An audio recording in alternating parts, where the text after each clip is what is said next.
Llega aquí a Juárez, entonces a los 7 años. A los 7 años llegué a segundo año de primaria. ¿Y cómo fue, hermano, o sea, el llegar, dar la noticia, decirle, saben, dejé de todo y ahora voy a seguir a Cristo? Que el problema ahora es que invitamos a gente inconversa a venir a la iglesia y en la iglesia encuentran lo mismo que afuera. Los pastores de aquellos años eran cuidadosos. Llegábamos y nos evangelizaban, nos enseñaban, nos discipulaban, nos tenían en el templo un tiempo considerable.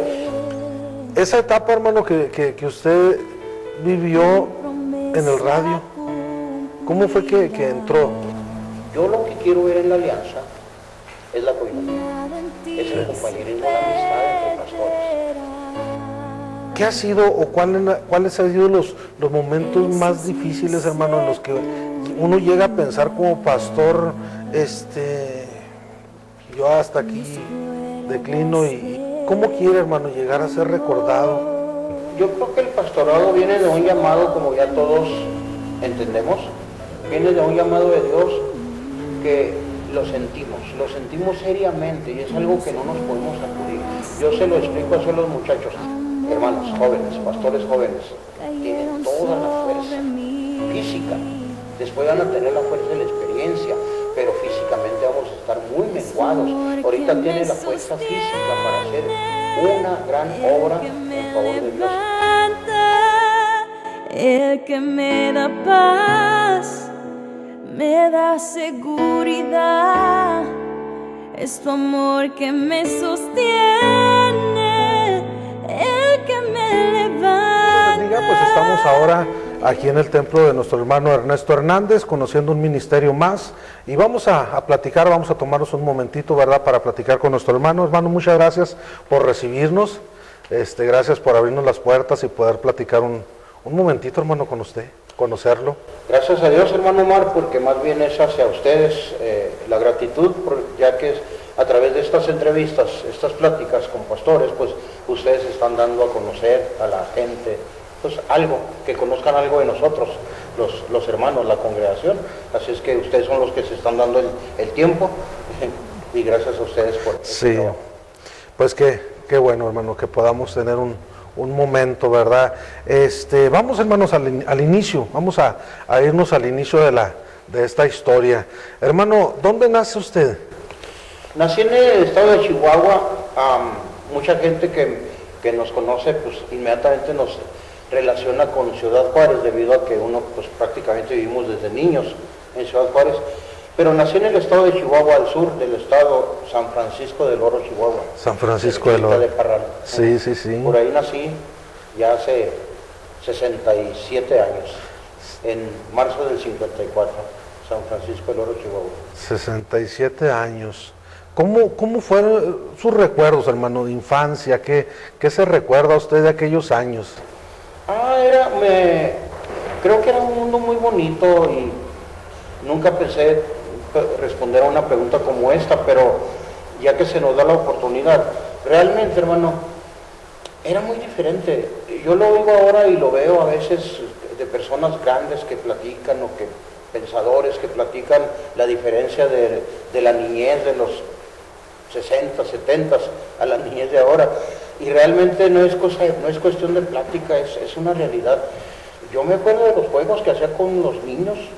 Salíamos a la calle a jugar con los niños de mi edad, con la gente de mi edad. Difícilmente nos podían los papás mantener adentro de la casa y no había razones. Era mucha seguridad, no había mucho peligro, no había mucho que hacer en casa, no había mucha televisión en aquellos años. Sí. No había mucho que hacer dentro de casa. Y aparte de la escuela, pues nuestra vida era jugar en la calle con los niños a todo tipo de juegos. ¿Sus papás, hermano? ¿Sus papás a qué es lo que se dedicaban? Mi papá fue sastre, toda su vida fue sastre cortador, de los buenos, de los mejores del estado de Chihuahua. Mi papá fue sastre y mi mamá se dedicó a la casa, al hogar, toda su vida se dedicó a la casa. Y usted, hermano, como niño, mirando a su papá, ¿verdad?, trabajar ese oficio, ¿Soñaba usted, hermano, llegar también a trabajar en lo mismo? ¿O cuál era su sueño a ser de grande?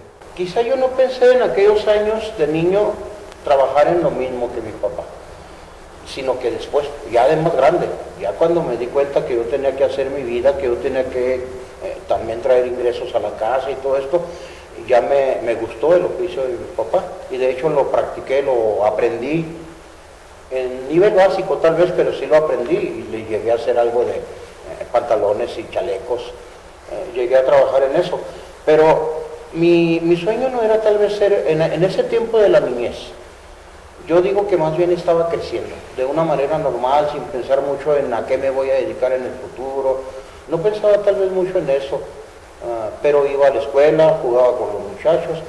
Ya cuando comencé a pensar más en un futuro mío, ya fue más bien adolescencia o juventud, pero no en la niñez crecía. Es que, bueno, en su ambiente, en el área en la cual estaba creciendo, hermano, como dice, muy distinto, ¿no? Todo era divertirse, jugar sanamente, de alguna manera, no había lo que hoy, ¿verdad? Uno ve por internet y todo eso, y uno enseguida echa a volar la mente, ¿no?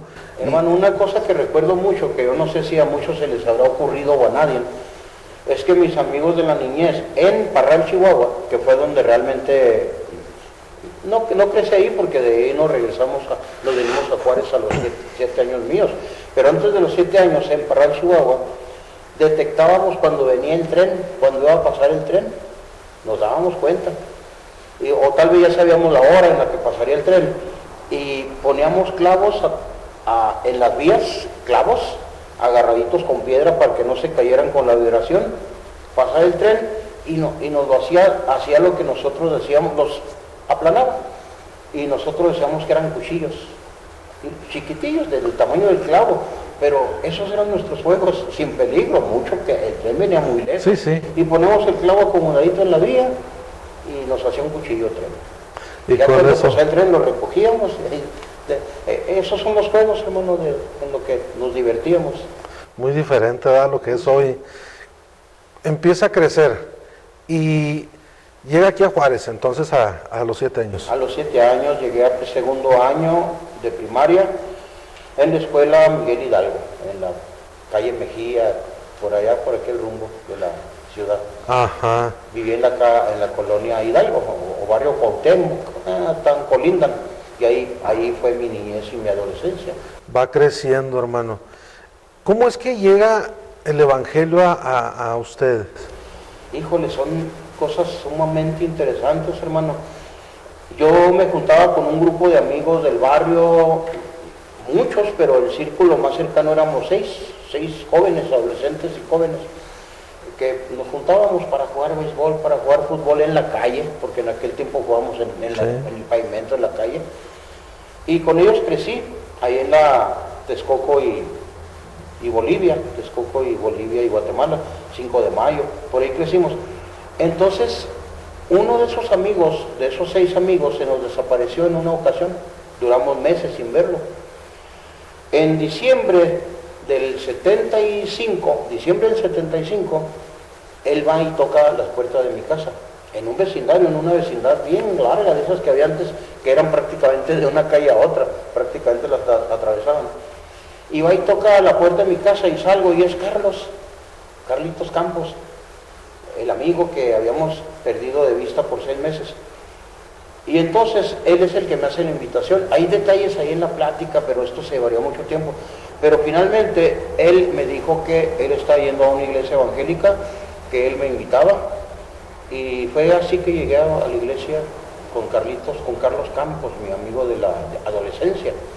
Fue así, esto fue en el 1976. A decir verdad, antes de que Carlos Campos me hablara del Evangelio y me trajera a la iglesia, yo había oído a hermanos de otras iglesias que me hablaban, como que esto estaba en mí, porque me habló un hombre, pues ahorita, ¿para qué recordar nombres y todo? Ya estoy hablando de los principios de los 70s. Me invitó y fui 2, 3 domingos a una iglesia adventista. Exactamente, es la iglesia de Dios del Séptimo Día, y lo visité. invitado por él. Me visitaron los testigos de Jehová, me visitaron los mormones, platicaban conmigo a esa edad mía, 20 años o algo así. Y no fue sino hasta que me invitaron a la iglesia evangélica y que la conocí, fue cuando me quedé. No sé si sea bueno decirle también esto, ya no lo dejé hablar, usted es el bueno. No, pero una cosa que me llamó la atención de la iglesia de Dios, que es donde ahora estoy pastoreando también, es que a diferencia de las otras iglesias que me habían hablado, adventistas, mormones, testigos, no me decían ser la única. Me decían que era una iglesia evangélica que ofrecía salvación a las personas, pero que no era la única. Y eso me gustó. Nunca me dijeron pues que era la única. Y a veces decía yo, ¿cómo otros van a decirme que es la única iglesia que tiene la verdad? O que es la única iglesia que te enseña el camino al cielo. Yo decía que no podía ser la única, que tenía que haber otras. Vengo a la iglesia evangélica y ahí no me dicen que es la única, me dicen que hay muchas iglesias evangélicas. Claro que no me lo dicen con esas palabras, me lo dan a entender en sus enseñanzas. Hay iglesias cristianas evangélicas en toda la ciudad que te hablan la verdad, que tienen la verdad y que hablan de Jesucristo y que ofrecen la vida eterna. Digo, no la ofrecen ellos, sino el evangelio. Entonces eso me llamó la atención. En la iglesia evangélica nunca me dijeron somos los únicos, y me gustó eso.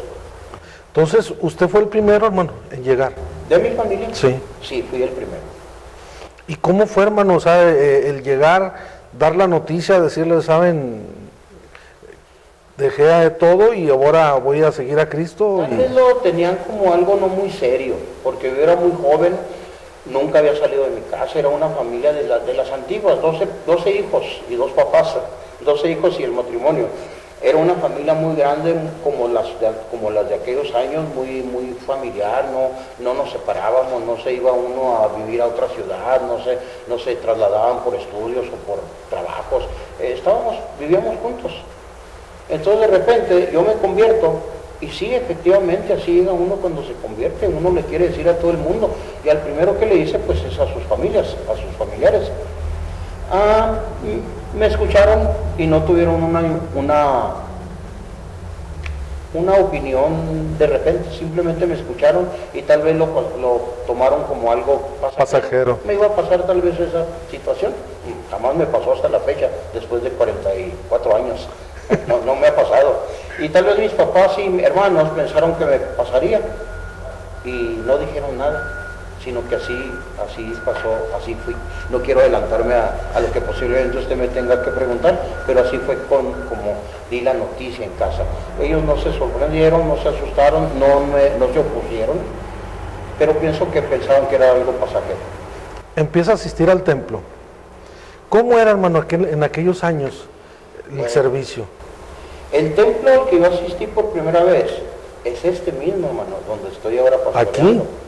Solo que los cultos eran en un templo mucho más pequeño que está a espaldas del que estamos ahorita. Ahí era el templo. Era lo que antes era la cochera de la casa. Y en la cochera, el pastor anterior a mí, el pastor tal vez con el que yo conocí a Cristo, cerró la cochera, la cerró con bardas, el techo ya estaba puesto, le puso ventanas y ahí se hizo la misión, lo que llamamos en aquel tiempo la misión. A esa iglesia llegué yo. El culto, hermano, en ese tiempo, y hablando específicamente de la iglesia a la que yo llegué, estaba formado por la mayoría de jóvenes. Es que hay una cosa muy importante que ahora puedo decir, que antes no sabía o no lo detectaba y no lo decía. Pero en la época de los 70s se convirtió mucha gente de mi edad, mucho joven en todas las iglesias, yo creo, me imagino que en todas las iglesias, como fue una década de auge del evangelio entre los jóvenes. Eso me imagino. Bueno, la iglesia en la que yo vine estaba llena de jóvenes, pura gente joven, un que otro adulto, pocos adultos también, pero muy pocos. Entonces yo llego y encuentro un ambiente juvenil muy diferente al que yo tenía en el mundo. En el mundo tenía buenos amigos, tampoco vamos a decir que no, teníamos muy buenos amigos, pero vengo a la iglesia y veo que es otra cosa diferente, que es una situación diferente. Los convivios, las diversiones, todo era diferente. Y a mí me gustó mucho, me llamó mucho la atención. Entonces, otra vez, discúlpeme, soy pastor y me da por adelantarme, pero ahora yo en los últimos años he hecho una comparación y he dicho, espero que esto que no caiga muy mal en la gente que me vaya a escuchar, que el problema ahora es que invitamos a gente inconversa a venir a la iglesia y en la iglesia encuentran lo mismo que afuera, prácticamente lo mismo, no hay un gran cambio. Y la gente se siente contenta porque no es un gran cambio, pero en mis años, la frase de los jóvenes que invitaban a otros jóvenes era un estilo de vida diferente. Eso decían, vamos a aprender un estilo de vida diferente. Y ese es el evangelio con el que yo crecí y hasta la fecha yo lo defiendo. Es que esto tiene que ser en todos los aspectos una vida diferente, un estilo de vida diferente, que no se parezca a lo que está sucediendo en el mundo. Ese es el evangelio que aprendí y el que he defendido 4 décadas. Todo aquel que entre por esa puerta pueda sentir ese cambio, pueda sentir... Observar de sí. pronto, ver que sí hay diferencia, que hay diferencia en todo. Y así no va a estar engañado, le va a gustar y se va a quedar, o va a decir, no, es lo mismo que allá, mejor me quedo allá, pero no lo vamos a engañar, esto es diferente. No se ha entendido, hermano. Bueno, yo a veces así lo percibo, ¿no? Yo quiero hacer una campaña o organizar algo y a veces traigo una plataforma, un grupo, luces y todo, y está todo muy bien, muy bonito dentro de un orden, pero al momento de que se termina la campaña y venimos entonces ahora al servicio y decimos, ay, el grupo y todo lo que tenía, ¿verdad? Entonces, venir y que la gente conozca realmente lo que se lleva, lo que es, ¿verdad? Y que se vaya de cierta manera adaptando a la iglesia, ¿sí? Hermano, cuando usted empieza ya a congregarse, ¿cómo fueron sus primeras, vamos a decir, como participaciones dentro de la iglesia? ¿Cómo fue llevando a cabo a poder tener un liderazgo? Los pastores de los 70s eran muy cuidadosos. Digo, a diferencia de que ahora yo noto que en algunos lugares llega una persona nueva, recién toda ni se convierte, pero ya me comenzó a visitar y veo que trae talento musical o que canta o que puede hacer ciertas cosas y pronto le doy participación, sí, aunque haya todavía una conversión. Eso se presta a que la gente diga, pues estoy bien, ya el pastor me está dando participación, estoy en el grupo de alabanza y ya va dejando a un lado el momento importante de su conversión. Ya está participando en la iglesia en todo. Los pastores de aquellos años eran cuidadosos. Llegábamos y nos evangelizaban, nos enseñaban, nos discipulaban, nos tenían en el templo un tiempo considerable antes de darnos participación. Así es que en los primeros meses, lo más que a mí me ponían a hacer era orar, y eso no muy pronto, un poco después de que ya comencé yo a venir. Lo más que que podía yo hacer era orar. Después me dieron una clase de parvulitos, los más pequeños de la iglesia, los niños más pequeños de la iglesia, y que regularmente los niños más pequeños se les da a mujeres, a señoritas. Pero no, el pastor me dio a mí la clase de parvulitos. Di clases de parvulitos en un tiempo. Eso fue lo primero que hice en la iglesia. Y poco a poco fue ella tomando liderazgo. Bueno, es que no pasé mucho tiempo como miembro de la congregación, esa fue otra cosa. Muy pronto, cuestión de 6 meses, ya de haberme convertido, porque yo iría a la iglesia el primer domingo de diciembre, el último domingo de diciembre del 75. Pero me convierto hasta Semana Santa del 76, abril del 76. Entonces pasaron ahí 3 meses y 2 semanas más o menos de que yo comencé a venir a mi conversión. Entonces, en mi conversión es cuando ya me comienza el pastor más a tomar en consideración, en serio. Mi conversión se da en abril del 76.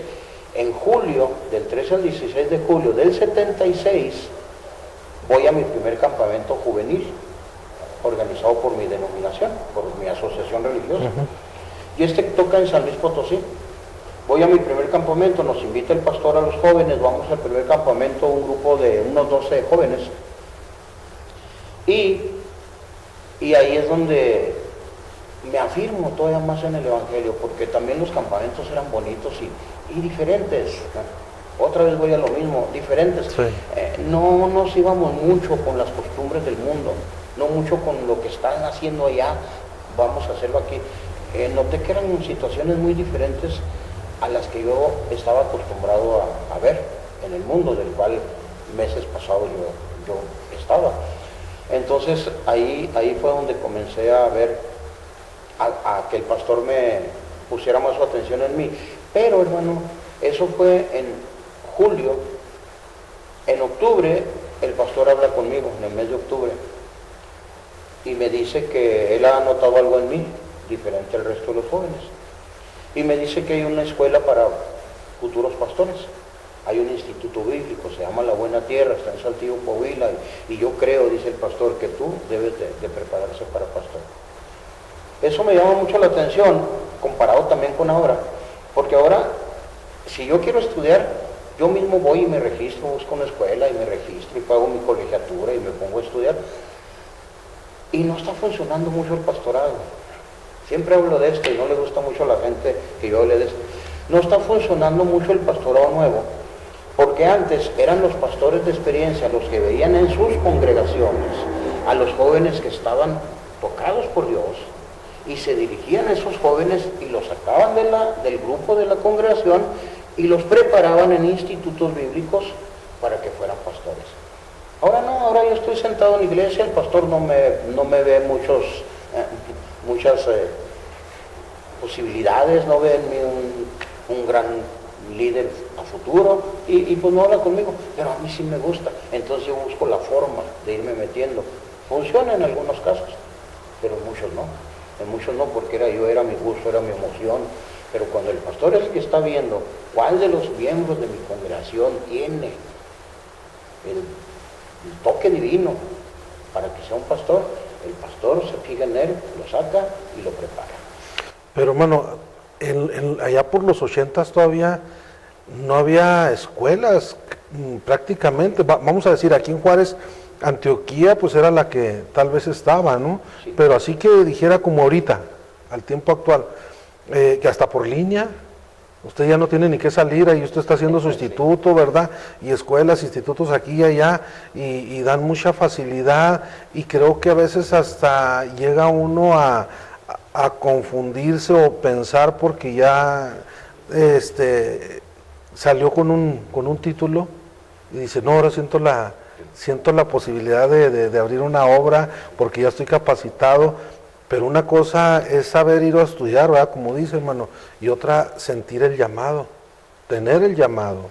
Sí, yo creo, y eso lo aprendí en los 7 años pasados que estuve de director en el Instituto Bíblico de nuestra escuela, de nuestra denominación, que teología la puede estudiar cualquier persona.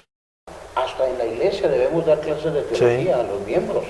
Teología es estudio relacionado con Dios, conocimiento de Dios. Así es que teología deberíamos de estudiarla todos los cristianos. El llamado es otra cosa. Sí. Entonces ahorita nuestros institutos ya actuales, que sí hay muchos, a diferencia que los 70 y 80 no había tantos, nuestros institutos tienen mucha gente que no tiene llamamiento, pero que tiene interés en estudiar. Yo eso lo veo bien. Sí. Qué bueno que nuestras congregaciones tengan interés en estudiar, pero eso no es llamamiento. Véngase, estudie, regístrese en los institutos bíblicos y capacítese para servir mejor a Dios en el evangelismo, en las clases de escuela dominical, en el servicio. Pero eso no es el llamamiento tiene que venir de Dios y nos lo hace sentir de una manera que no podemos nosotros negarnos a que Dios nos está llamando.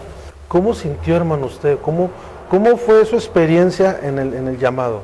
Precisamente, hermano, en mi regreso del campamento de San Luis Potosí, 18 de julio del 76 más o menos, regresábamos en el camión San Luis Potosí, Ciudad Juárez. En aquel tiempo los fuertes eran los chihuahuenses, así es que regresamos en un chihuahuense. Y pues cada quien se sentó en parejita con los jóvenes de la iglesia. Como yo era de los más nuevos de la iglesia, pues me tocó solo. No íbamos en pares. No, el número que fuimos no éramos pares, éramos nones, así es que yo me senté solo en un asiento y todos los demás hermanos jóvenes se sentaron juntos, dos hermanos cristianos. Pero me siento en un lugar donde viene otra persona joven también, pero que no es cristiana. Y mi pastor de aquellos años, Luis Alonso Ramírez, él era muy activo, hermano, siempre traía su guitarra. Y donde fuera él pedía permiso de tocar y nos invitaba a todos los jóvenes que lo acompañábamos a cantar con él. Entonces tomó su guitarra en el chihuahuense, pidió permiso de cantar, cantó, predicó y así lo hacía siempre. Era un sistema evangelístico que los que no crecemos ahora es porque no queremos, pero sí, había sistemas evangelísticos muy interesantes. Entonces el hermano Luis tocó, lo acompañamos a cantar, predicó, y entonces el compañero mío, inconverso, pues le llamó la atención lo que vio, y se dio cuenta que yo era del grupo. Que era parte de... Así es que me preguntó. Yo era muy tímido, era muy difícil que yo pudiera sostener una plática con otra persona, no era capaz yo. Así es que yo era muy tímido, pero me sorprendió que yo estuviera contestándole las preguntas a ese joven tan apropiadamente. Él me comenzó a preguntar, ¿vienes con ellos? Pues sí, vengo con ellos, soy de ellos, vengo cantando con ellos.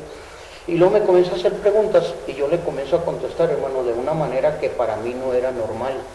Yo no lo vi como algo natural. Ahí comienzo yo a decir que yo estoy seguro que mi llamado fue de parte de Dios, porque era una persona extremadamente tímida, así me presento yo cuando doy un testimonio, extremadamente tímida. De repente puedo hacer lo que no podía hacer antes, estar hablando con una persona de mi edad tan fácil, y luego contestando preguntas que él me hacía de algo que yo todavía no conocía muy bien, porque yo tenía medio año, póngale usted, que yo tenía asistiendo a la iglesia, pero yo le contestaba. Entonces yo decía, ¿de dónde estoy yo? En ese momento no lo pensé, después, ¿de dónde yo le di esas respuestas a ese joven? ¿Cómo es que yo me desenvolví tan bien, siendo que yo me conocía y yo no era así? Entonces, regreso a Juárez y escuchando al predicador, al pastor, a Luis Alonso, escuchándolo y todo, dije, es que eso es el llamamiento. Dios me hizo sentir que me quería usar en esa área. Pero no dije nada, sino que no pasó muchas semanas, julio, agosto y septiembre, y en octubre, principios de octubre, el pastor me habla, que quiere hablar conmigo, y me dice que hay una escuela y que él cree que yo debo de ir a la escuela bíblica. Afortunadamente, dice usted, no había muchos institutos. Bueno, la Iglesia de Dios, la nuestra, el movimiento al que pertenezco, tiene un instituto bíblico en Saltillo, Coahuila, desde 1954. Así es que yo llego al instituto en el 76. En nuestra iglesia sí tenía esa bendición y la sigue teniendo. Así es que a mí se me facilitó por ese lado estudiar teología. Lo preparan, sí. Viene aquí a Juárez a pastorear. No inmediatamente. Termino mis estudios, me fui 4 años al internado, a Saltillo. Estuve interno, viviendo 4 años ahí. Fue una situación que me presentó, eso sí, un poco de inconformidades con mi familia. Mi mamá especialmente de ninguna manera quería que me fuera 4 años, nunca había salido de mi casa, pero finalmente pues pido ayuda a mi papá, pido ayuda a mi hermano mayor a ver si me desistía yo de irme de Juárez. No, Dios estaba en el asunto y me fui. A los 4 años me graduó, 1980, el 5 de junio del 80 me graduó como bachiller en teología. Y inmediatamente la Junta de Pastores me envía a abrir obra a Reynosa, Tamaulipas. ¿Hasta Reynosa? Bueno, de Saltillo es solamente 4 o 5 horas, bueno, pero de aquí es bastante lejos. Sí. Yo me vine a mis vacaciones, no me habla el presidente, me dice, Neto, estamos decidiendo que usted va a ir a abrir obra, no había iglesia, había una familia que se había ido de Monterrey a vivir a Reynosa, y con esa familia va a empezar. Así es que me fui a Reynosa, estuve en Reynosa 2 años, y inicié una obra que hasta la fecha está funcionando. Sigue.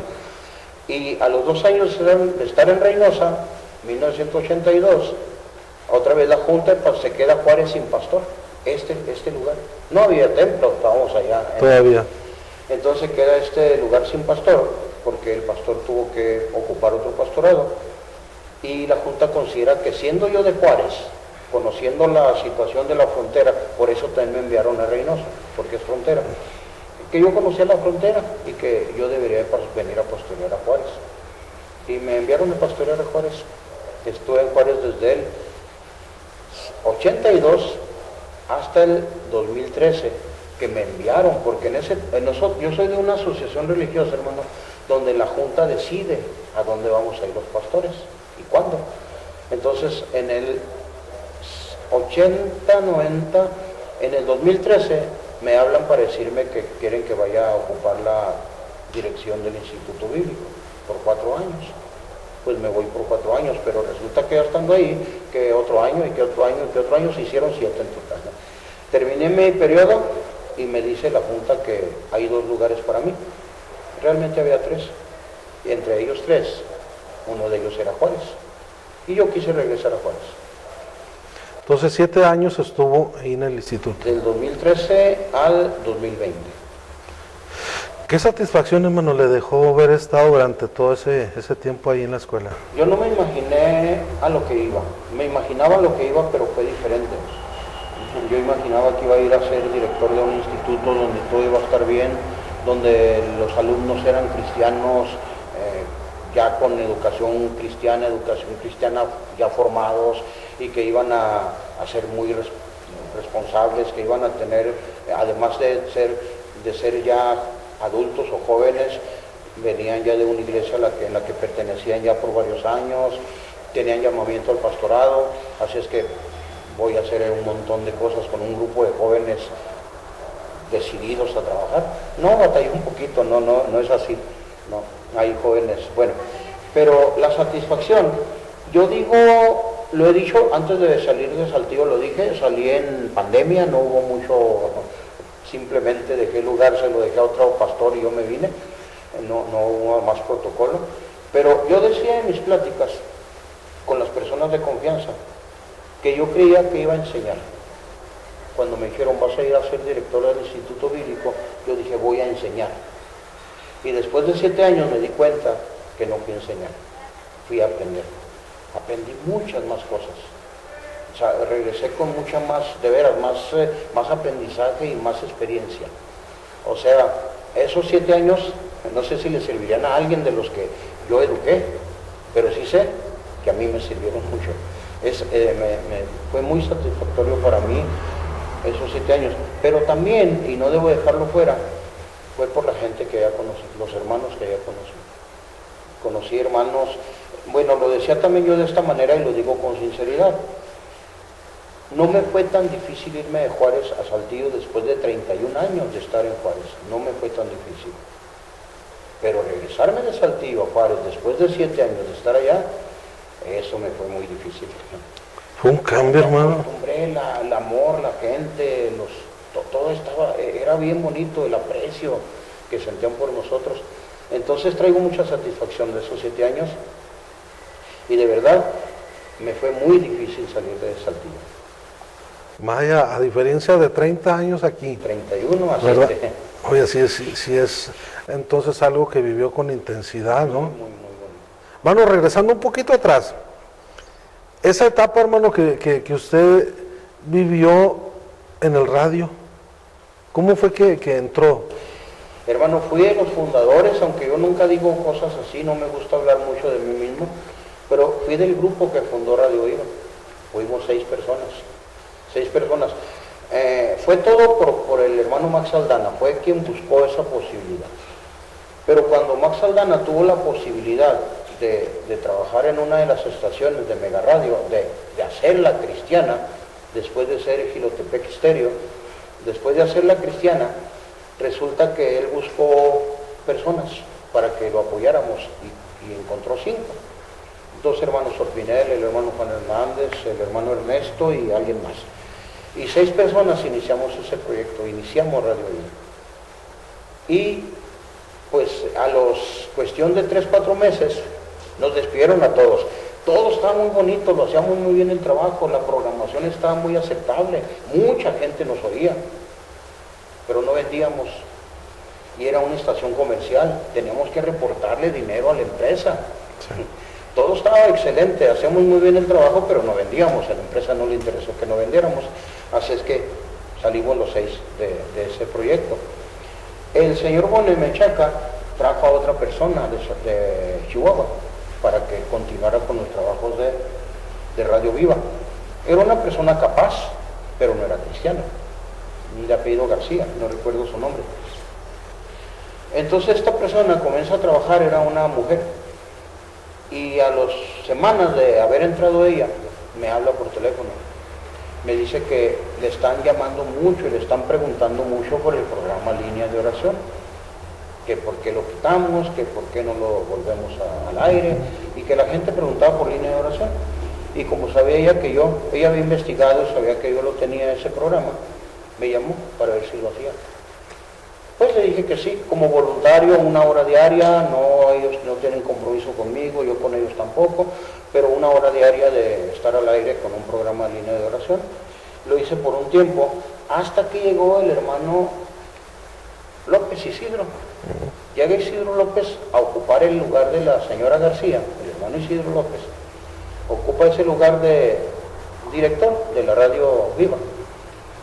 Y él pues trae también a su gente. Entre esa gente que trajo, yo continuaba con Línea de Oración, pero solamente iba hacia mi programa y regresaba.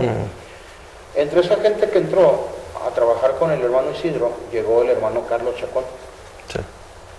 Y Carlos Chacón y yo platicábamos todos los días. Después que salía yo de mi programa, él estaba en su oficina y yo llegaba al café, porque es mi debilidad el café, como en la mayoría de los pastores.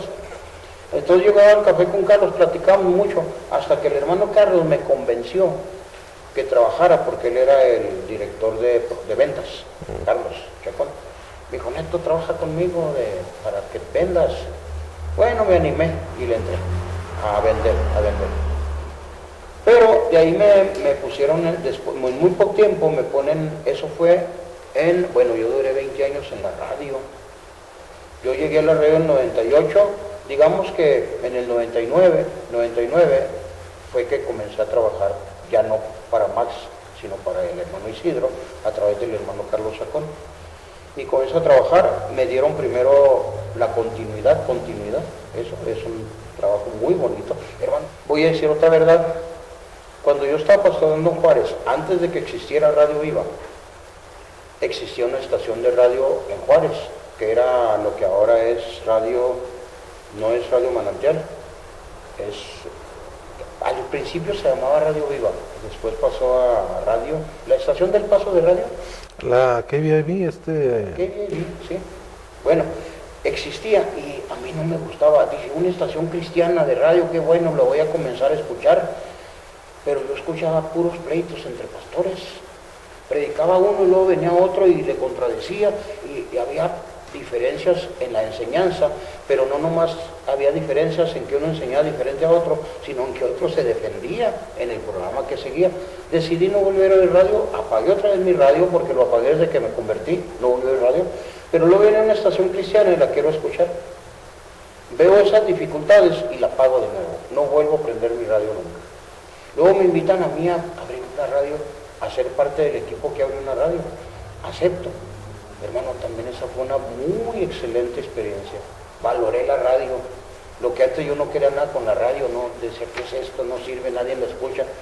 Y después de que entro a trabajar en la radio, me doy cuenta que es un ministerio, bueno, ya ahora estamos tomándolo como ministerio, es un ministerio muy bonito también y me gustó muchísimo. Me quedé 20 años. ¿Qué influencia, hermano, puede tener el radio? Puede tener mucha, nada más que, como yo sé que hay muchos pastores que han incursionado en radio, es decir, no han tenido respuestas positivas, pero yo aprendí en la radio que no nomás es ir a hacer un programa y regresarse a su casa, hay que hacer un programa y darle seguimiento en su casa, en su oficina. Hay mucha gente, yo fui enseñado en mi escuela bíblica contra la proselitismo. que no fuéramos proselitistas, que ganáramos gente nueva, que no nos trajéramos gente de otra iglesia. Y así ha sido siempre mi ministerio. Yo no traigo gente de otra iglesia, no tengo. Pero cuando yo digo que trabajamos en la radio hay mucha gente que no va a ninguna iglesia. Se retiró hace años, hace meses, la distancia, la enfermedad, se cerró la iglesia, por muchas razones la iglesia, gente salió de su iglesia sin estar peleado, sin ser negativo, sin ser peleonero, simplemente dejó de ir a su iglesia por alguna razón justa y ya no van. Entonces nos escuchan por la radio, les interesa nuestra predicación y nos llaman, hay que darle seguimiento, hay que ir por esas personas, hay que darles consejería, hay que preocuparnos por ellas. No es proselitismo porque no están yendo ya a ninguna iglesia hace mucho tiempo. Así es que hay que, al contrario, hay que rescatarlas porque ya no van a ninguna iglesia. Entonces, si hiciéramos una función completa en nuestro ministerio radial, creo que sería de mucha bendición para nuestras iglesias. Captaríamos mucha gente que actualmente no está en ninguna iglesia, por alguna razón. Pero se necesitaba un plan de trabajo. Hacer mi programa no es suficiente. Hay que hacer mi programa y tener un plan de trabajo. Sí, igual, volvemos a lo mismo. Hace 20, 30 años pues no había tanta estación de radio. Como hoy día, hermano, las que están, más aparte lo que se puede hacer por las redes sociales y el internet, ¿verdad?, que también ha facilitado y que usted puede sintonizar estaciones que no son locales, son de otros países incluso, ¿verdad? ¿Qué diferencia, hermano, puede usted ver de hace 20, 30 años que se manejaba la radio al día de hoy? ¿Cómo la gente puede alcanzar a percibir? Yo creo que todo es bueno, hermano, que querramos hacer algo. Y dice el hermano Mario Romero, él dice, que seamos muchas estaciones no afecta, porque la gente va a oír una o va a oír otra, pero va a estar oyendo el Evangelio. Muy bien, yo estoy de acuerdo. En eso estoy de acuerdo. En lo que no estaría de acuerdo es los motivos o los propósitos, lo que me motiva a mí a abrir una estación de radio. Porque pues ya somos muchas. Yo no sé si mejor voy a apoyar a una para que funcione, abrir yo la mía.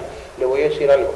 Cuando yo sabía que venía a Ciudad Juárez, después de ser director en la escuela de Saltillo, vengo a Ciudad Juárez, dije, yo tengo el conocimiento y la papelería para abrir el currículum de materias, para abrir un instituto bíblico en Juárez en cuanto llegue. Conozco gente, voy a abrir un instituto. Llego a Juárez, hermano, y como usted dice, ya estamos llenos de institutos. Hasta la iglesia más pequeña de la colonia ya tiene su instituto. Entonces yo desisto, digo, no, ¿para qué voy a abrir un instituto? Tenemos muchos institutos.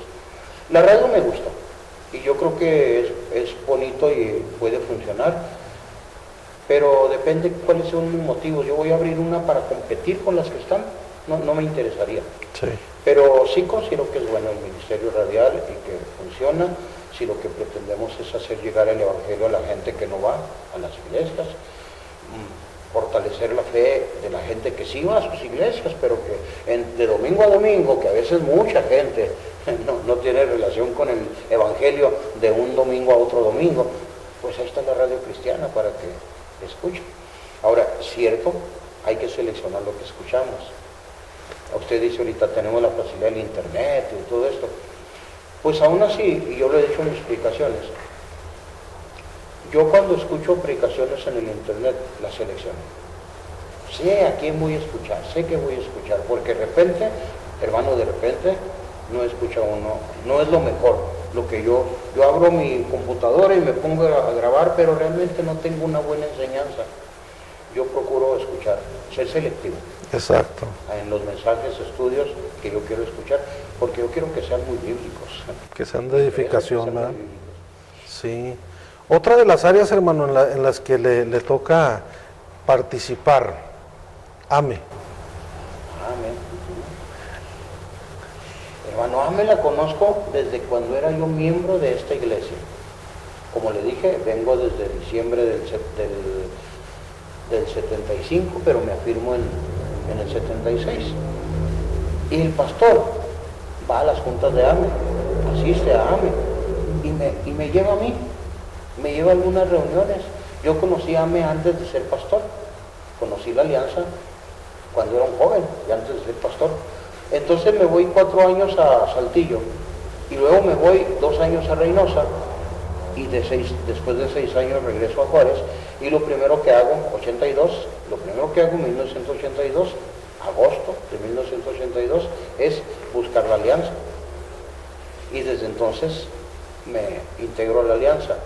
Ha habido periodos, porque algunos pastores que me puedan escuchar van a decir, yo no lo vi cuando yo estuve ahí. Ha habido periodos en que por alguna razón de trabajo o algo por el estilo me he retirado temporadas, pero realmente yo nunca me he retirado de la alianza desde el 82. Temporalmente sí, por alguna razón, pero siempre vuelvo a la alianza. Ahora me retiré 7 años porque me fui de la ciudad, pero en cuanto llego a Juárez busco la alianza. Entonces estoy en la alianza, la conozco desde que era un joven, miembro de la congregación, pero me hago miembro de la alianza, fui miembro de la alianza en Reynosa, 2 años También. que estuve ahí, secretario también. Y luego vengo a Juárez y me reporto con la alianza inmediatamente. Entonces prácticamente pertenezco a la alianza del 82, aunque me fui 6 años, ahora regreso en el 2020 y me integro de nuevo a la alianza. ¿En qué le tocó participar, hermano, dentro de la mesa? En comités estuve en varios, no recuerdo ahora, pero la alianza se maneja con 6 comités: evangelismo, ayuda pastoral, prensa y difusión. Tenemos comités que en años pasados funcionaba y cada uno de ellos daba un reporte de actividades. Entonces en comités trabajé en algunos de ellos, no recuerdo ahora, pero como directivo solamente fui secretario en algunos periodos, años pasados, no lo recuerdo, y después fui presidente por 2 periodos. Fui presidente del 2008 al 2010 aproximadamente, y luego me reeligen desde 2011 y 12. Y el 12 dejó la presidencia y ya no he sido directivo ni ningún otro cargo porque salí de la ciudad. Pero fui secretario, participé en algún y fui presidente en 2 periodos. Como presidente, hermano, de haber estado en AME, igual, ¿qué satisfacción le dejó de haber estado al frente y organizar o llevar una responsabilidad, digo, de estar en toda la ciudad? Porque quizá usted aquí como pastor está aquí en su entorno, pero ya con AME, pues ya tiene que abarcar prácticamente toda la ciudad, porque pastores pues vienen de todos lados de la ciudad. Hermano, no le convino platicar conmigo porque no, pues estoy haciendo muy largas mis respuestas. No.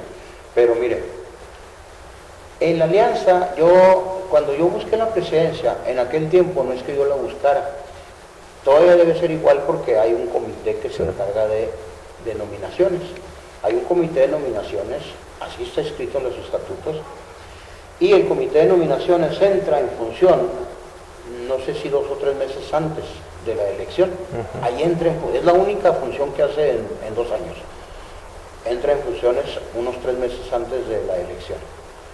En esos meses el comité de nominaciones se encarga de buscar qué miembros de la alianza llenan los requisitos y tienen la capacidad de ocupar la presidencia.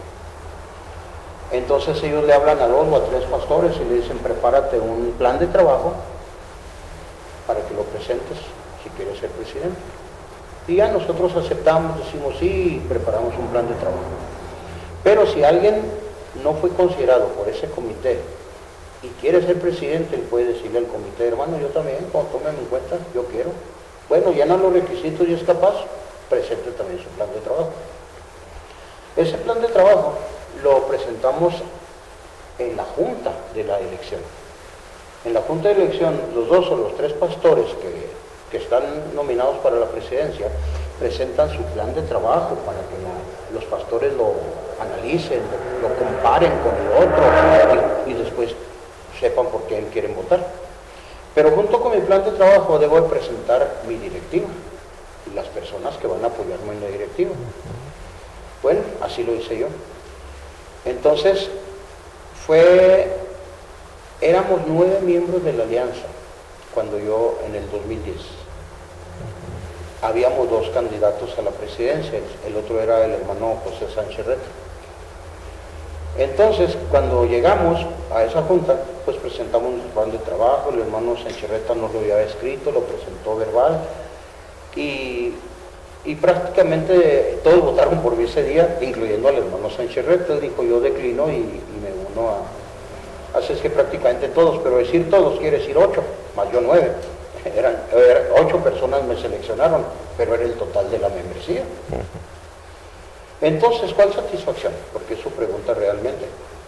Hermano, me rodeo de un grupo de personas. Yo siempre he creído que no, tal vez esto sirva para que nos pueda escuchar. A ver, yo siempre he creído que no tengo mucha capacidad para muchas cosas. Pero cuando he sido nombrado para algo, por ejemplo, la dirección de un instituto bíblico, sin mi capacidad, sin mi conocimiento, yo nomás estudié la primaria, de verdad, solo estudié primaria. Yo me rodeo de gente que sé que me va a apoyar. Eso, yo creo que esa sí es una virtud mía. Yo no tengo mucha capacidad para muchas cosas. La gente que selecciona, que Dios me da gracia de seleccionar, o la gente que Dios me acerca.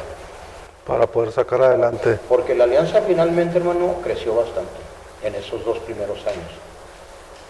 Pero los miembros, mis comités y mi directiva trabajaban mucho para traer gente, para traer pastores a la alianza. Creció mucho la alianza. Yo le puedo decir, pero con posiblemente un poco de error, que dejamos la alianza con unas 100 personas en asistencia. Pero tal vez entre 60 y 80 miembros. Miembros que llenaban los requisitos para la membresía y con credencial. La asistencia era de 100, 110, 90 cada 2 semanas, pero la membresía podía andar en 70 personas. Así es que creció mucho. La satisfacción es que la gente que Dios me acercó.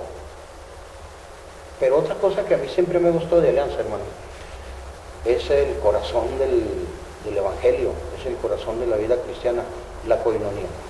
Yo no busco en la alianza, tampoco quiero ofender a nadie, no busco en la alianza, mucho menos que ahorita estamos en eso, nada de política, eventos sí, pero no saturarnos.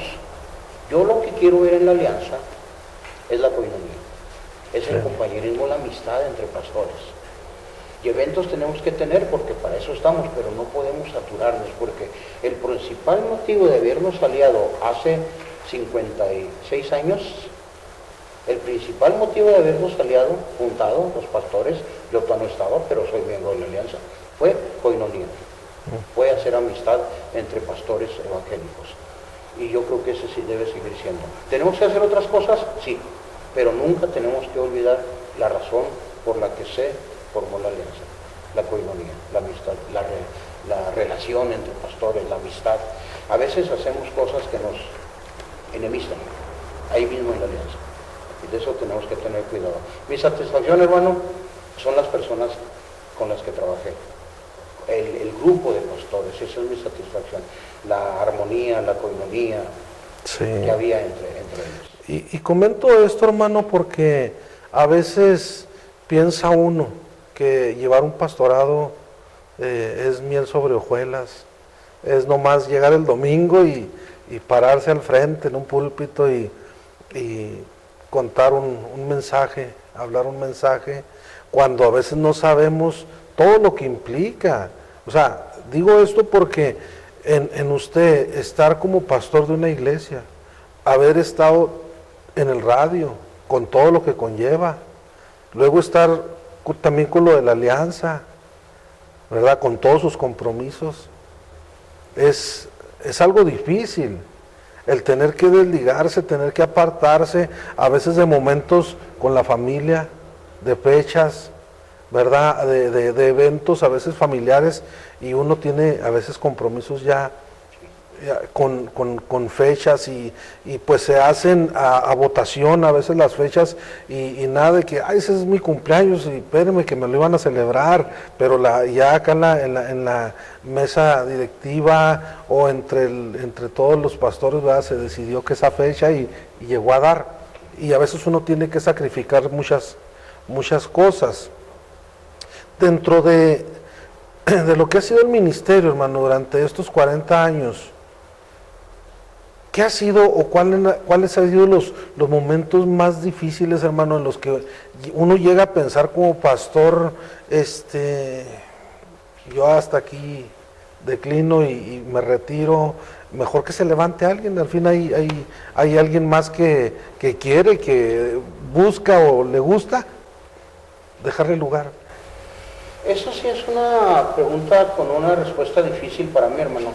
Tal vez lo debo a que me disfruto tanto el servicio que hago, lo disfruto tanto en donde sea, en la radio, en la iglesia, en la escuela, disfruto tanto el servicio a Dios que tengo, que las dificultades, porque sí vienen, como usted dice, vienen las dificultades, a veces ni caso las hago, pasan y las olvido.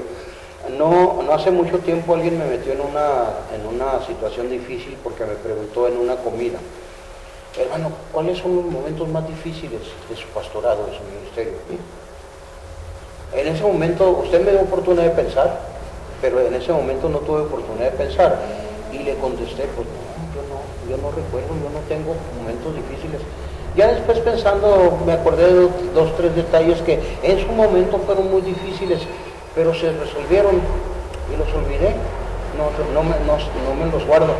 Pero una vez en Saltillo, en la escuela, me secuestraron a un estudiante. Y en ese momento que me preguntó aquel pastor, no le pude contestar. Dije, no, yo no tengo problemas difíciles en mi ministerio. Me secuestraron a un muchacho de Michoacán que estaba interno ahí en la escuela que yo estaba dirigiendo, y me comienza a hablar el secuestrador y a la familia. Fueron días muy difíciles, porque lo más difícil que a mí se me hacía, yo decía, es mentira, lo que quiere es dinero, no va a pasar nada, no lo van a lastimar, no le van a hacer nada, quiere agarrar un dinero y ya, esto es lo que este señor quiere. Y eso le dije yo a la familia de Gerardo, cuando hablé con la familia, todo lo que ellos quieren es dinero. A pesar de eso, que yo sabía que no lo iban a dañar ni nada, no estaba conmigo, él estaba secuestrado, no estaba conmigo, y eso me ponía, pues sí, yo supongo que sí era un problema, aunque yo no quisiera aceptarlo, no muy bien. Entonces son llamadas, pero de cada ratito, ¿qué pasó? ¿Ya hablaste con la familia? Que depositen, que ya no sé. Bueno, muchas amenazan, yo conozco a tu familia en Juárez, te llaman tal, y pues era cierto, todo era cierto, lo sacan del internet, toda la información de las mentados del Facebook. Fue un momento difícil, pero se resolvió y pasó. No lo comparo con todas las bendiciones que hay de servicio a Dios. Y una cosa muy difícil, toda la estoy pasando hasta este momento. Llego a Juárez en el mes de julio del 2020. Encuentro la iglesia cerrada por pandemia. Sin embargo, me junto con las personas de la congregación y resulta que había dos personas en la congregación. Solo dos tenía yo y no nos podíamos reunir. Bueno, pues les hablé, platicamos, pero solamente 2 personas había ya como miembros de esta congregación. Así es que en pandemia, 2 personas sin poder trabajar, luego nos dan permiso de abrir, pero tengo 2 personas, y desde luego que ahorita viene más gente, más que 2 personas, pero me ha resultado muy difícil. Yo decía en Saltillo, voy a llegar a Juárez con más experiencia, con más conocimiento de algunas cosas y más grande, y voy a tener más facilidad de hacer que la iglesia crezca. Pues resulta que yo le echo la culpa a la pandemia. Por causa de la pandemia no he podido hacer nada, cultos, campañas, evangelismo, no se puede hacer nada. Y esa es una situación que ahorita estoy todavía, sinceramente, no sé cómo pasar de esa situación. ¿Qué lección, hermano, ve usted que nos está dejando la pandemia? La pandemia, también esto yo lo contesto con cierta facilidad, porque desde Saltillo yo lo decía, también no le gusta a los pastores oír esto. La pandemia nos exhibió. La pandemia exhibió al cristianismo. El cristianismo nunca fue fuerte, nunca estuvo maduro, porque si el cristianismo es fuerte y maduro y surge un problema en el que tenemos que cerrar los templos, el cristianismo sigue tan fuerte como siempre o mejor. o se fortalece más. Porque mi cristianismo no depende de que yo me congregue en una iglesia de 4 paredes.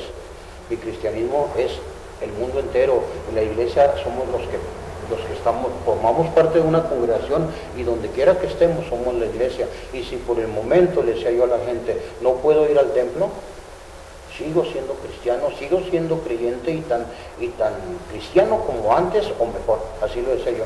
Entonces la pandemia nos agarró desprevistos, no estamos preparados para ello. Mucha gente, yo lo sé, no sé si en todas las iglesias, en muchas sí, mucha gente ya no volvió a sus congregaciones. Se vio de repente en su zona de confort y dijo, pues aquí estoy bien, no ha pasado nada, hace un año que no voy a la iglesia y no pasa nada. Y aquí seguimos. Y ahí siguen. Entonces nos exhibió porque no estábamos preparados para eso, y exhibió una debilidad en la iglesia que ojalá y que pudiéramos aprender, que por si llega otra dentro de cierto tiempo, otra situación que se nos presente, nuestra iglesia esté fuerte para pasar esa situación. Menciono, esta pandemia vino y quitó un chapado, una chapa, ¿verdad? Para muchos que pensaban o decíamos, ¿verdad? Todo está bien, la iglesia va caminando, la iglesia va triunfando, la iglesia va creciendo, y esto nos enseña otra realidad, ¿verdad? Algo que no se tenía incluso ni contemplado, ¿verdad? O se veía muy lejano y se llegó. Hermano, ya para ir finalizando, decía ahorita, ¿verdad? Todo lo que se vive, a veces pensamos que tenemos un techo de losa, de cemento, pero pues tenemos techos de cristal, igual que cualquier otro congregante vulnerable, ¿verdad? Muchas situaciones, propensos a enfermedades, nuestros cuerpos se van deteriorando, las enfermedades llegan, los años pasan, y la factura tarde o temprano un día nos va llegando, y un día vamos a tener que escuchar otro llamado, ¿verdad? Ya un día Dios nos llamó a su servicio, pero ¿cuándo va a ser el otro llamado? No sabemos, pero un día Dios nos va a llamar nuevamente, ¿verdad? A su presencia, y ese legado que hemos estado trabajando, que nos hemos esforzado por tantos años. Bueno, yo relativamente pues estoy muy nuevo, ¿verdad? Pero 40 años, hermano, tal vez se dicen muy rápidos, pero vivirlos es toda una vida, ¿verdad? ¿Cómo quiere, hermano, llegar a ser recordado en ese momento? Híjole, simplemente yo siempre he dicho que como buenos cristianos, que así nos recordaran, como cristianos no necesariamente emotivos o cristeros, o como personas que siempre buscamos hacer la voluntad de Dios. Me gustaría eso. Alguna vez leí que un líder es un buen líder cuando tiene gente que lo siga ahora, pero que también tiene que incluir dejar algo escrito para que cuando venga ese llamado del que estamos hablando, la gente lo siga siguiendo a través de sus escritos. Eso es lo que es un buen líder, leí en un buen libro. Entonces, no tenemos, la mayoría de nosotros no tiene eso de escribir, pero sería bueno hacerlo. Mientras no lo hagamos, vamos a escribir con nuestra propia vida y que la gente nos recuerde de esa manera. Yo digo, hermano, no lo estoy contestando bien, pero yo digo que la gente nos recuerde con la relación seria que tuvimos con Dios. No lo hacíamos por otra razón. Déjenme lo digo, no lo hacíamos, yo no agarré el ministerio para vivir. De hecho, yo nunca he vivido bien del todo, en todos los aspectos bien del ministerio, nunca. Entonces, no lo agarramos para vivir. Si no funciona económicamente mi ministerio, como ya ha sucedido en algunos años, me pongo a trabajar, pero mi trabajo es secundario. Sigue siendo mi prioridad el ministerio. Entonces yo digo que ahorita nos hace mucha falta enseñarle a las nuevas generaciones el compromiso con Dios. Nosotros, los mayores, tenemos que enseñarle a las nuevas generaciones que el compromiso con Dios no es por por comodidad, por trabajo, porque me traiga algún beneficio. Es un compromiso con Dios y Dios me lo paga, por cierto, pero no con un cheque cada fin de semana. Me lo paga de muchas otras maneras, con salud, con bienestar en mi casa, me lo paga de muchísimas maneras. Entonces, sí yo creo que hace mucha falta en nuestros días que la gente vea en nosotros, a veces decimos testimonio, buen testimonio, voy a decirlo de otra manera, que la gente vea en nosotros que realmente hay un compromiso con Dios, un compromiso serio, y que no nos va a mover de esto, si no nos ha movido en tantos años, que no nos va a mover nada de eso, nada nos va a mover del compromiso que tenemos con Dios, hasta que Él nos llame para estar en el tema. Un consejo, hermano, un consejo que le quisiera a usted dar a aquellos pastores que van iniciando, aquellos que sienten el llamado al pastorado y que ahorita están en ese momento crucial de decir, acepto el pastorado, sigo haciendo oído sordo, o aquel que ya está entrando al pastorado. ¿Qué le diría, hermano, aquel? Yo creo que el pastorado viene de un llamado, como ya todos entendemos, viene de un llamado de Dios que lo sentimos seriamente, y es algo que no nos podemos acudir. Yo se lo explico a los muchachos, no esperé algo sobrenatural, porque en mis años como que hacían que del llamado tenía que ver yo angelitos y que tenía que ver no sé qué tantas cosas, voces que me llegaran audibles. El llamado es un sentir que Dios pone en nosotros, y que mientras no nos decidamos a cumplirlo, no vamos a estar a gusto, vamos a estar inquietos. Y por medio de ese llamado es que venimos al pastorado. Entonces somos pastores, pero que seamos pastores otra vez serios, siervos de Dios, pastores al servicio de Dios. Y sí le digo como consejo, ya que usted usó la palabra consejo, sí digo como consejo a los jóvenes, porque yo cometí ese error. Yo fui pastor a los 26 años. A los 26 años yo fui pastor. Ya titulado. Mucho antes yo ya estaba predicando y todo esto, pero ya titulado y con una iglesia a mi cargo fue a los 26 años. Todos los 26 años se es joven. Así es que cometí un error. Creo que en ese tiempo, yo soltero fui 6 años, fui pastor soltero, y en mi casa, en una casa pastoral grande, amplia, con una iglesia que tenía 3 cultos por semana. Así yo cometí un error. Creo que flojeé. Es la edad en la que podemos hacer muchas cosas. A los 20 y tantos años, póngale los 26 años, es la edad en la que podemos hacer muchas cosas para el Señor, salir a trabajar, ganar gente, evangelizar. Tenemos toda la fuerza en nuestros cuerpos. Pero ya la verdad es que de pasar los años, en el caso mío, yo dije, yo estuve flojeando. Todo lo tenía mi casa, tenía mi iglesia, tenía mi carro, y no veía yo mucha exigencia, nadie me exigía, mi movimiento no me exige, no me pide cuentas. Entonces, flojeé. Y no hice, después ya de mayor, quiero hacer el trabajo que no hice cuando pude haberlo hecho, cuando tenía 20 y tantos.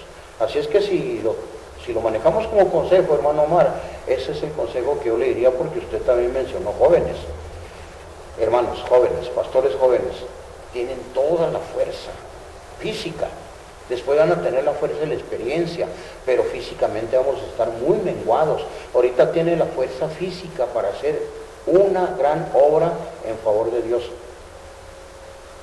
Comience a trabajar en ello. No haga lo que yo. No se levante tarde. No duerma por las tardes. Si hay que hacer algo, hay que hacerlo, porque siempre hay algo que hacer en la obra de Dios. Pero yo considero que yo flojeé un poco en mis primeros años de pastor, y con algunos años después, me di cuenta que pude haber hecho antes muchas cosas que ahora ya no podía hacerlas. Tanto que hablar, tanto que decir, hermano, tantas experiencias, ¿verdad? El tiempo se acorta, y los últimos días que nos quedan, hermano, pues seguir adelante, seguir avanzando, ¿verdad? Y que Dios nos encuentre trabajando, hermano, con las manos en el arado, ¿verdad? Sin voltear hacia atrás, a pesar de la situación. Y pues bueno, Nos da gusto, ¿verdad?, haber estado el día de hoy con nuestro hermano Ernesto Hernández, aquí en su templo, 40 años de ministerio, toda una vida, una escuela donde aprender, ¿verdad?, a través de experiencias y consejos, de todo aquello que viene. No es fácil el ministerio del pastor, no es algo que empieza hoy y termina mañana, es algo que te vamos a llevar, ahora sí que por el tiempo que Dios quiera. Así que, pues nos dio gusto, ¿verdad?, que estén acompañándonos el día de hoy con nuestro hermano. Hermano pastor, muchas gracias. Dios me lo bendiga, hermano, por habernos abierto las puertas, permitirnos conocerle un poco más, ¿verdad? Y pues nos vemos hasta la próxima. Dios los bendiga, Dios los guarde. Amén. Tus cuerdas de amor cayeron sobre mí. Es tu amor que me sostiene, el que me levanta, el que me da paz, me da seguridad. Es tu amor que me sostiene, el que me levanta, el que me da paz, me da seguridad y de lo que vendrá.